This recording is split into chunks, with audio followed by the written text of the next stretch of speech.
beloved, Boss Mike, Cervera. Oh, sana panalangin mo, Libayan, na wag katigan ito, ha? Para hindi ka lalong magmukhang tanga. Oh, eto. Kamarang desisyon ng Korte Ayan na, mga kababayan ko. Dito tayo pupunta. Ha? Dito tayo pupunta. Eh, tignan mo. Pakinggan mo tong balita na ito. Oo. Nauna pa yung debate nyo. Ito, kailan lang? Kanina lang ho ito binalita, mga kababayan. Na formal na ho. Na apila ang Kongreso sa Korte Suprema para rebisahin, para pag-aralan uli yung pong kanilang desisyon. O paano ka na ngayon? So ibig mong sabihin, mali si Kristan? Hindi. May punto si Kristan dito. Si mismo, ang Kongreso, hindi sumasang-ayon sa desisyon ng Korte Suprema. Katulad namin, hindi kami pabor. Oh, paano ka na? Nagigets mo ba? Nagigets mo? O babasa ka na naman ng Article 1, Article 2. Ha? Eh mamaya naging supot na ng tinapayan. Ito na. Pakinggan ninyo. Makinig kayo maigi rito, mga kababayan.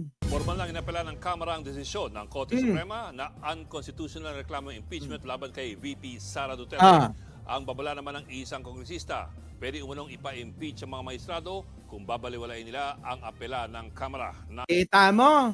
Eh, ayan, pwede palang ipa-impeach itong mga nasa Korte Suprema na nagdesisyon, mga kababayan, na ibasura yung pong impeachment trial. Hindi po nila pinapawalang sala itong si Buday, ano, mga kababayan. Oo, ang binasura lang, wag nyo nang ituloy ang impeachment trial dahil wala daw yan sa Constitution. Marami daw nilabag. Ngayon, mga kababayan, eto na ang Kongreso at may mga ilang congressman pa ang nagsasabi na baka ma-impeach kayo. Ha? Kita nyo, mga kababayan ko? Eto na, pakinggan ninyo. Oh, pasok. Sa frontline na balitang yan, Marilyn Enriquez. The House will not bow in silence. Nako! Ito ang pinanindigan ni House Nako! Speaker Martin Nako! The House is not bow silence. Hindi kami mananahimik! Oh, sabi ni Speaker yan. Oh, di ba? Oh, sige, tuloy. Romualdez sa hinain ng Kamara na motion for reconsideration Nako. sa desisyon ng Korte Suprema na unconstitutional ang impeachment complaint kay Vice President Sara Duterte. We filed this motion for reconsideration not to provoke, but to protect. Not to assert supremacy, but to restore balances. Oh, sang-ayon naman. Kailangan naman di kayo sumang-ayon sa sinasabi. Ha? Hindi para para mag-provoke ng kaguluhan, hindi ho ganun. Kung hindi po protektahan yung pong ating konstitusyon, yun ang gusto ni Martin Romualdez. Oh, tuloy. Di pa ni Romualdez kalabisan ang ginawa ng SC, kaya hindi raw mananahimik ang Kamara. Kita nyo, mga kababayan, kalabisan. So, Libayan, maraming mga congressman na nagsasabi niyan. Ha? Karamihan dyan, abogado rin katulad mo. At karamihan dyan, Bartat Natcher.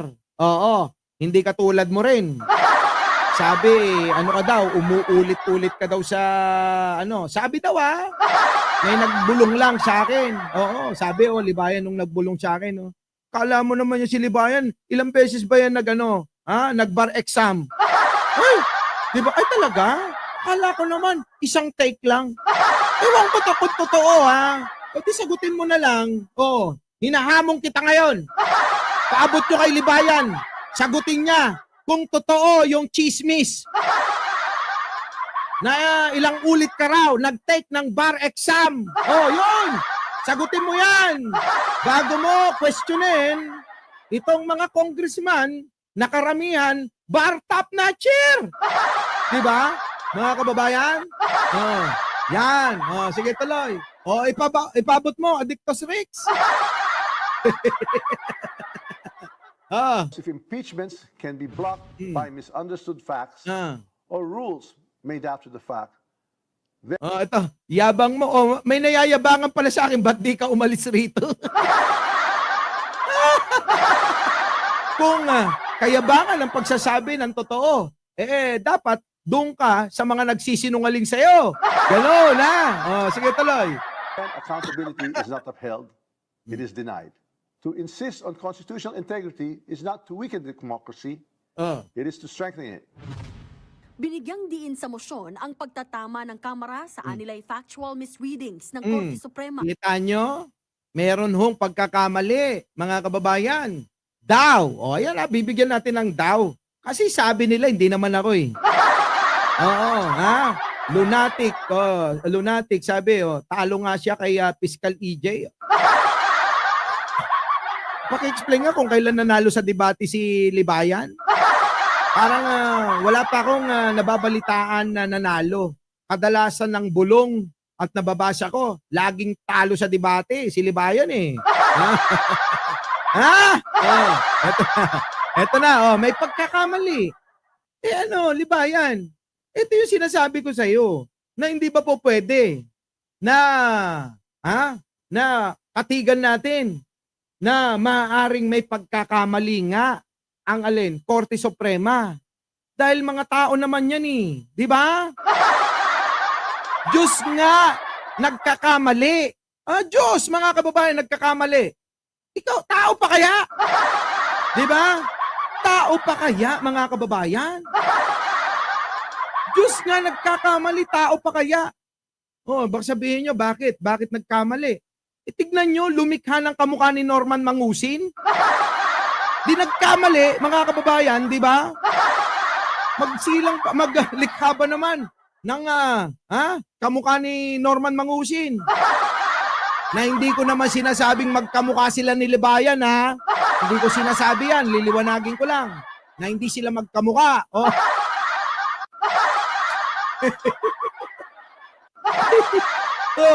Kaya mga kababayan, tao lang yung mga nasa Korte Suprema na po pwedeng magkamali din sila. Yung po yung gusto kong puntuhin na maaari siguro na maaari pang itama kung totoo na may pagkakamali kasi ayon sa Kongreso may pagkakamali talaga. At yun din naman yung tinutukoy ni Kristan sa kanilang debate. Kaya nagmukhang tanga si Libayan. Yun! Mga kababayan, ha? Nagets nyo na? Ito pa. Gayon din ang basta-basta na lang daw na pag-i-impose nito ng bagong patakaran. Kita nyo? Nag-i-impose daw ang Korte Suprema ng bagong patakaran. Di po ba? Nasa ospital si Direk Freddy Boss Mike. Opo, nauna na po ako na dumalaw. Maayos naman po siya. At tinutulungan po natin siya. Mga kababayan, huwag na po kayong mag-alala. Pero kung may gusto kayong itulong sa kanya, ipaabot nyo sa kanya. Huwag na sa akin. Tuloy. Kita nyo mga kababayan, ang sinabi ng Kongreso, nag-i-impose ng bagong susundin itong Korte Suprema. Kita nyo mga kababayan, sabi ni Arnold, cool na cool si Sir Kristan. Samantala si Libayan, gigil na gigil. Totoo yan! Ganun yun, Arnold BK. Siyempre kapag ka nako-corner na si Libayan, daig pa niya yung kabayong nagwawala sa kwadra. Ganon, mga kababayan. Daig pa ni Libayan yung kabayong nagwawala sa kwadra kapag ka nako-corner. Sige, tuloy. Ng Kamara, kumilos sila sa impeachment complaints na naayon sa konstitusyon. Ayan naman ang sinasabi ng Kongreso. Kumilos sila sa naayon sa konstitusyon. Ano ngayon? Siyempre ipipilit nila yan. Sa dami ba namang abogado dyan mga kababayan, di ba? Di ba? Tuloy. Wala rin daw silang pinabayaang impeachment complaints. Inaksyonan daw ng Kamara sa loob ng 10 session day at isinumite na ika-4 na impeachment complaint sa Senado. At matapos itong masumite sa Senado, doon lamang daw in-archive ang naunang 3 impeachment complaints. Kita nyo mga kababayan, may paliwanag naman eh. kung bakit nagkaganon yung impeachment complaint na sinasabi mga kababayan nagkadoble-doble na raw. Yun ang kwini-question ng Korte Suprema. May paliwanag ang Kongreso dyan kung bakit nagkaganon. Na siguro, hindi rin naunawaan ng Korte Suprema, kaya ngayon pinapaliwanag po nila na mukhang mali yata yung pagkakaintindi ng Korte Suprema sa nangyari na proseso sa isinampang impeachment complaint para kay Buday Ninyo. Yan, mga kababayan ko. Di ba? Yan yun kaso mga kababayan, ulitin ko lang, wag ho kayong pumulot ng mga parte-parte lang para ho yun yung bibigyan nyo ng inyong opinyon para kampihan. Kailangan buuin ninyo. Buuin ninyo yung mga mga nilalabas, lalong-lalo na ng Korte Suprema, ng Kongreso, ng Senado. Dapat yung binubuo. Hindi po pwede na pupulot ka lang, eto gusto ko. O eto lang, bibigyan ko ng reaksyon. Kasi hanggang dito lang yung kaya ng utak ko. Hindi pwedeng ganon. Di ba? Yan yun, mga kababayan. Our beloved Boss Mike! Boss Mike!